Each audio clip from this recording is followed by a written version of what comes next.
I thank you for asking me to say a few words. In the context of speaking as a business professional from South Africa, I believe there's a collective leadership on the brand ownership when we hear in Davos about who speaks for the country. Now, there is a view that we have different government agencies that are out here in Davos, and it's their responsibility. We have government envoys and special envoys who are here for a particular purpose and agenda.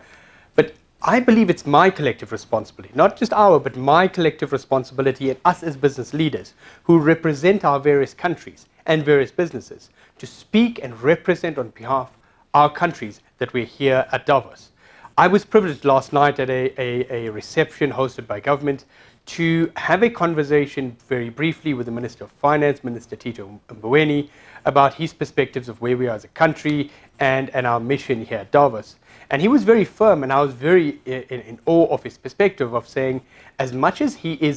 has a political mandate on what he needs to do for the country, he also has a country mandate of what he has to do as a human being and as a citizen as a country.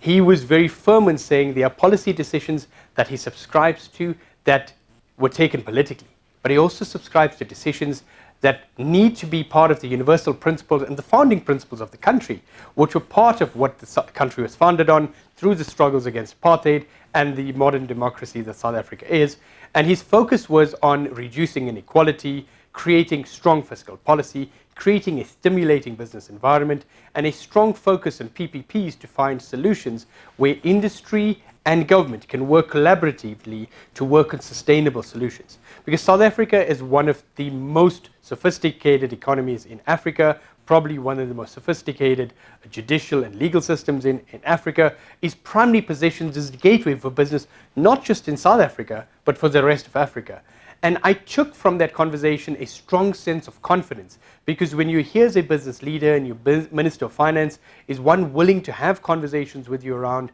what his perspectives are on the country and how clear he is on not, in his words, not spinning the narrative, saying in frank honesty, the country does have some concerns. But in my perspective, not only is he honest and frankly honest about it, but the rest of the world has similar concerns. Every country currently now in Davos has their own micro and macro issues. So without focusing just on the issues, we've got to focus on the opportunities and the needs as a country and as a continent. We need to be clear on what we want to do. And when you have political support, when you have strong support of government leadership, with a minister saying, I'm happy to focus on solutions and I'm looking to consultations and solutions here in Davos and from business leaders from South Africa to assist, because we have a collective responsibility. It gives us a stronger impetus to focus on saying, we as business leaders are behind government. We are there to support the focus on improving the opportunities, improving the circumstances, and creating greater value so that our stakeholders,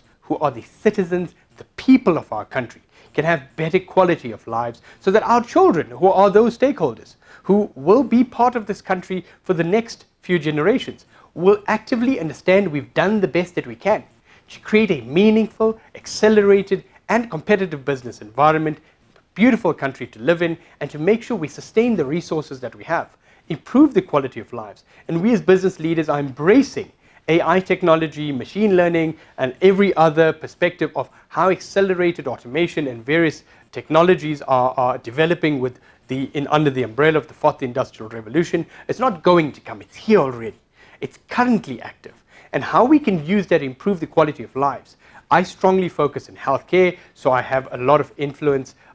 in our businesses and our investments in healthcare and leadership across the country and in global conversations in various boards and roles that I serve in. But I'm very enthused that there's a strong perspective from the government, there's a very strong perspective from leadership like the Ministers of Finance saying we need to be agile in the way we deal with matters. We need to be agile in making sure that every decision we make improves the quality of lives of the people of not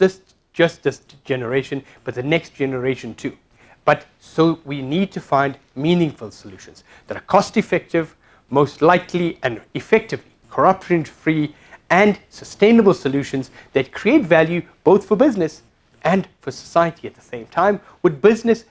being a supporter and government being an enabler, creating an enabling environment from a policy, funding, and support infrastructure perspective to make sure that Africa, and South Africa specifically, is primed to improve the quality of lives for all. Again, I appreciate the opportunity for this engagement, but I'm